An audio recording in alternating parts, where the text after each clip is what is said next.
ঈদের 2 রাকাত নামাজ এখন সরাসরি আপনাদেরকে আদায় করে দেখাবো, কারণ ঈদ 1 বছর পর পর আসে। এজন্য ঈদের নামাজ কিভাবে পড়তে হয়, ঈদের নামাজে কি কি পাঠ করতে হয়, বিশেষ করে ঈদের নামাজের তাকবীরগুলোর সময় হাত কিভাবে উঠাতে হয়, কিভাবে চাড়তে হয়, কিভাবে বাঁধতে হয়, তা অনেকেই জানেন না বা অনেকেই ভুলে যান। এই জন্য ঈদের নামাজ এখন সরাসরি আপনাদেরকে আদায় করে দেখাবো। আপনারা দেখতে থাকুন, ইনশাআল্লাহ যারা জানেন না শিখে নিতে পারবেন। আর শেয়ার করে দিলে হাজারো লাখো কোটি মানুষ ঈদের নামাজ সম্পর্কে জানতে পারবে, শিখতে পারবে, আপনারা অনেক নেকিও পেয়ে যাবেন। তো এখন আমি ঈদের নামাজ সরাসরি আদায় করে দেখাবো, আপনারা দেখতে থাকুন। সর্বপ্রথম ঈদের নামাজ পড়ার জন্য ওযু সহ পবিত্র হয়ে যখন আপনি ঈদগাহে যাবেন, তখন ঈদের নামাজের নিয়ত করতে হবে। আপনি ঈদের 2 রাকাত ওয়াজিব নামাজ ইমাম সাহেবের পিছনে পড়ার জন্য ঈদগাহে গিয়েছেন, সেটা তো আপনার অন্তরে রয়েছে, এটাই আপনার নিয়ত হয়ে গেছে। মুখে উচ্চারণ করে এক্সট্রা নিয়ত করার কোনো প্রয়োজন নেই। ঈদের 2 রাকাত ওয়াজিব নামাজ শুরু করতেছি, আপনারা দেখতে থাকুন। আল্লাহু আকবার।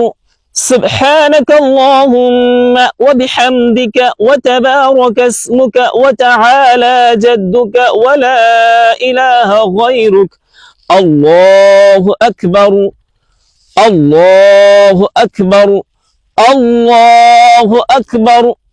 أعوذ بالله من الشيطان الرجيم. بسم الله الرحمن الرحيم. الحمد لله رب العالمين الرحمن الرحيم مالك يوم الدين. إياك نعبد وإياك نستعين. اهدنا الصراط المستقيم صراط الذين أنعمت عليهم غير المغضوب عليهم ولا الضالين. آمين. بسم الله الرحمن الرحيم. ألم تر كيف فعل ربك بأصحاب الفيل. ألم يجعل كيدهم في تضليل وأرسل عليهم طيرا أبابيل ترميهم بحجارة من سجيل فجعلهم كعصف مأكول. الله أكبر. سبحان ربي العظيم سبحان ربي العظيم سبحان ربي العظيم. سمع الله لمن حمده ربنا لك الحمد حمدا كثيرا طيبا مباركا فيه. الله أكبر. سبحان ربي الأعلى سبحان ربي الأعلى سبحان ربي الأعلى. الله أكبر. اللهم اغفر لي وارحمني واهدني وعافني وارزقني. الله أكبر. سبحان ربي الأعلى سبحان ربي الأعلى سبحان ربي الأعلى. الله أكبر. بسم الله الرحمن الرحيم. الحمد لله رب العالمين الرحمن الرحيم مالك يوم الدين. إياك نعبد وإياك نستعين. اهدنا الصراط المستقيم صراط الذين أنعمت عليهم غير المغضوب عليهم ولا الضالين. آمين. بسم الله الرحمن الرحيم.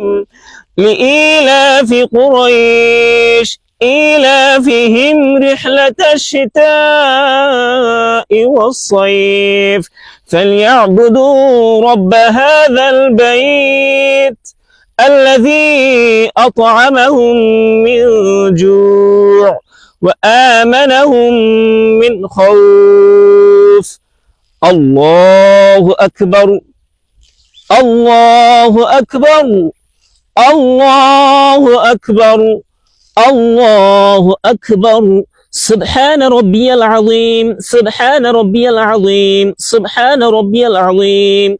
سمع الله لمن حمده ربنا لك الحمد حمدا كثيرا طيبا مباركا فيه. الله أكبر. سبحان ربي الأعلى سبحان ربي الأعلى سبحان ربي الأعلى. الله أكبر.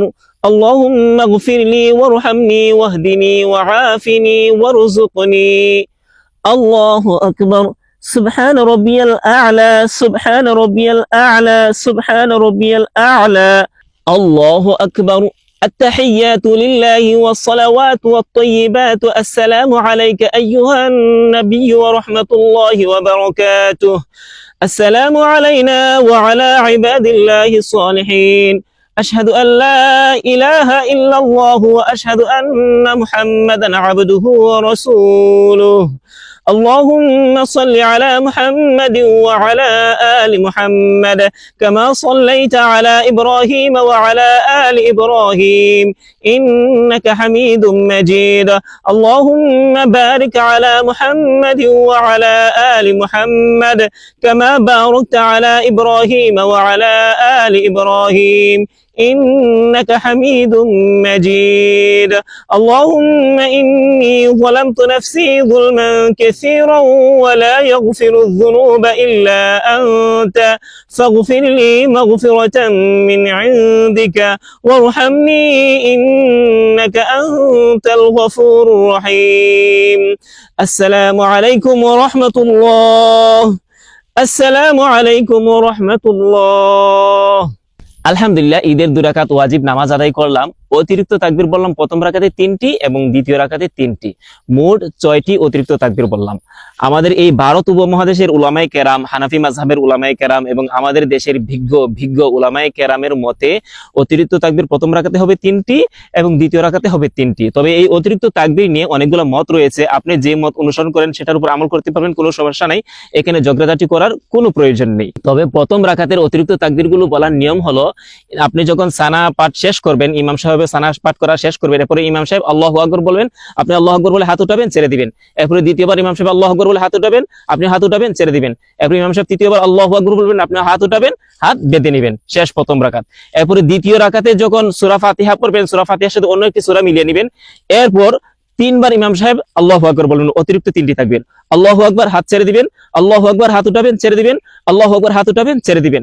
এবং 4 নম্বর বার ইমাম সাহেব যখন আল্লাহু আকবার বলবেন, তখন এই 4 নম্বর তাকবীরটা আর অতিরিক্ত তাকবীর না, সেটা হচ্ছে রুকুর তাকবীর।